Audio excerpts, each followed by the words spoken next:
it's referring to all of the powers that are listed in the previous 17 clauses, the foregoing powers. So that includes the power to lay and collect taxes, the power to pay the debts of the United States, the power to borrow money on the credit of the United States, the power to regulate commerce among the several states. Do you understand the logic of what the court is saying here?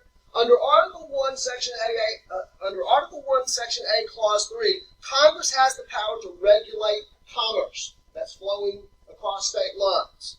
And under Clause 18, it has the power to make all laws which shall be necessary and proper to carry into execution its power to regulate commerce among the states.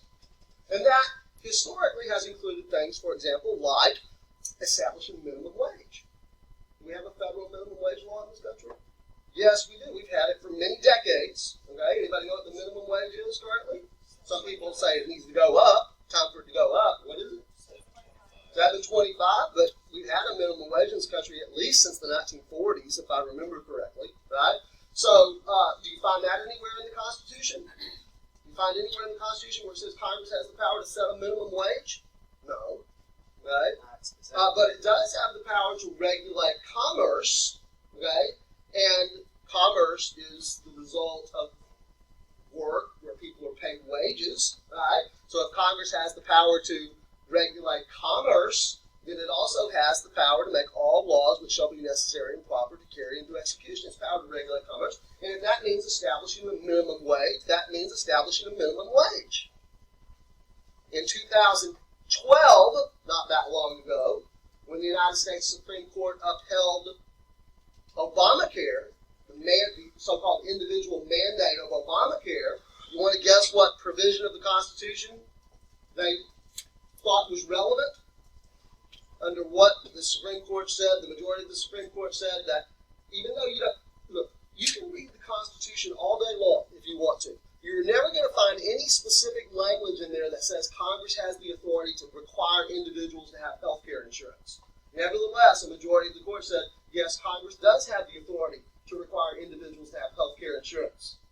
Where is that in the Constitution? Oh, well, Congress has, according to the Supreme Court in 2012, right, in the majority opinion written by Chief Justice John Roberts, the Congress of the United States does have the authority to lay and collect taxes.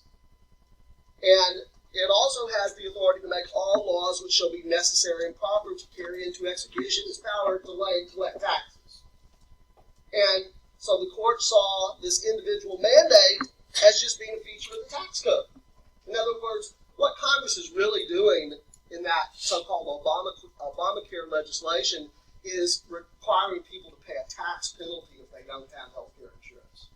That's just a feature of the tax code. Congress does have the power to do that. So I'm just trying to get you, I don't want to digress too much on these other examples. I'm just trying to get you to understand the logic of what the Supreme Court is saying here with respect to the Civil Rights Act of 1964. If you're determined to find in the Constitution language that says Congress has the power to punish private individuals who operate public enterprises that are open to the public, who discriminate on the basis of race, give it up. You're not going to find that language.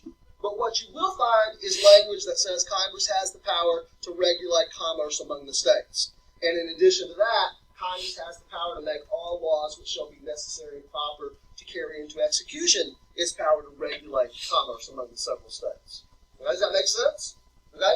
So whereas the court way back in 1883 just kind of glossed over, looked over Article 1, this was in the Constitution. This was in the Constitution at the time that the Supreme Court decided the civil rights cases of 1883. Okay? But they chose to disregard that. That's not relevant in their view. But it was very relevant in the view of the Supreme Court in 1964.